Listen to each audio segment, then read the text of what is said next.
Welcome back. Now our next guest is out of breath because he's just run all the way over from the radio building. He's known for his velvety tones. It is, of course, Ricochet. Is that me? Okay. That is you. Welcome to Two Tube, I wasn't expecting that. Okay, Welcome back thank you. to Two Tube. For people who, I guess, would want to get into radio presenting, what would be the best advice you'd give them? Don't. I've said that before. I've said that to you privately. No, I think for people who are really serious about it, kind of doing it the way I did it helps. I started off by working in a little hospital radio station, and then I got involved in it when I was in college. Is that all about developing your own style radio and stuff? It's more about being able to screw up a lot when no one is paying attention and nobody notices. You can afford to just mess anything you want. But how did you first get into it? Because you were telling me this before when you were 15. I did. It's true. I was 15 and there was a competition on the radio and there was a load of really cool prizes. It was about 50 grand's worth of prizes at the time. Wow. So I didn't care about radio. I wanted the stuff that was involved in it. I wanted the Did you win? Stuff. No. Okay. I was 15. You're really bigging it up there, too. They were going to give 50 grand's worth of prizes to a 15-year-old. I didn't know, but I got into the final. And talking about when you were 15, that's about the time you started developing epilepsy as well at the same time. Was that very difficult as a teenager going through that at the time? Yeah, sort of. I think other people have it a lot harder than I did. I was okay and I got it under control relatively quickly with medication. And, I had a lot of good friends who were around me at the time and the school were very, very good in terms of dealing with it. No, it was a lot easier for me than it was for other people. Yeah, and how does epilepsy develop? Because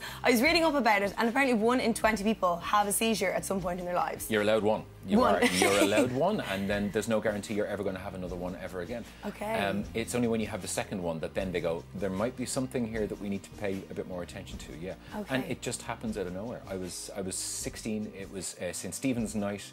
I was playing a board game with my brother. I stood up, keeled over, and took the Christmas tree with me. And what do you actually do if someone has a seizure in front of you? Best thing to do is make sure there's nothing around them that's going to injure them.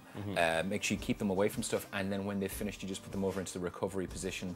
Don't do any of the putting the wooden spoon in the mouth thing. Yeah. That's a really old idea that people still hang on to. Because there are still a lot of stigmas kind of attached to the condition, which is kind of strange, that they are still attached to it. Yeah, I think there are fewer and fewer these days. I think things get better every year, and I think the more people talk about it and the more nice people like you let people like me on the TV talk about it, that really does help. Where can people go if they do want to find out more? You just go to www.epilepsy.ie, and if you're somebody who has epilepsy themselves, they do really good online Facebook support group as well. It happens a couple of times over the month, but if you check out the website, all the details are there. It's on their Facebook as well, which we have up there on the screen. Now, of course, you are a DJ, right?